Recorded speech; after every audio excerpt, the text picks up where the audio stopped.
Welcome back to Dreaming Dragons. Water pooling on the surface of my pot, plant looking a little sick and sorry.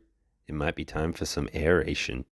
Unless you're growing your plant between a bunch of boulders, there's a good chance that over time the soil will become compacted, hardened, and starve your plants of essential oxygen and nutrients. When roots have great access to oxygen, they're more efficient at absorbing water and nutrients, which are essential for our plant's growth and health. First off, how do I tell if there's an aeration problem? Is the water pooling on the surface of your soil? Is the soil draining unevenly? Is the surface firm, compacted, and hard? These are the first giveaways that it's time to aerate your soil. The surface might be alright. What else should I be looking for? Unfortunately, many of the other presenting problems are similar to that of overwatering your plant. You may notice some wilting or shriveling of the plant. There may be some yellowing, some early signs of rot development, or they might just look generally unhealthy. If you notice any of these, ask yourself, have I been overwatering my plant? If the answer to this is no, then there's a good chance that you may have an aeration problem. In nature, the soil is kept aerated by burrowing worms and insects living below the surface. Unfortunately, these don't necessarily always exist in our contained pots, and as a result, the maintenance is usually up to us. So how do we do this?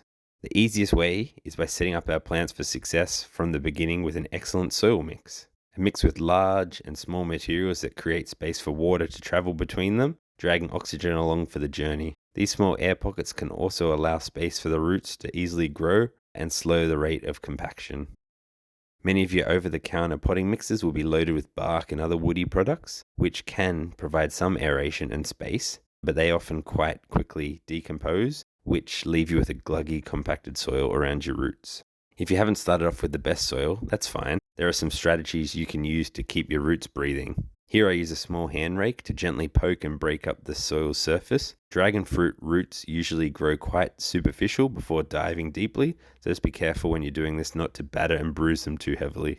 As you can see here, the soil has loosened up significantly with a brief raking. I try and do this every few times I give them a drink. If you're still noticing problems with uneven draining or unwell looking plants, you might need to look a little bit deeper.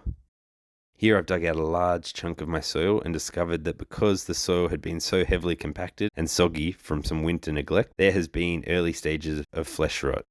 Bingo, problem identified. Time to give the old mix the flick and load my pot up with some fresh stuff. Perfect timing as the weather begins to warm up here. And finally, if you've enjoyed or found this video helpful, please give my channel a like and subscribe. It'll do wonders to help spread my content to the wider dragon fruiting community, plus will help you keep up with all the dragon fruity goodness we have going on here. Cheers guys.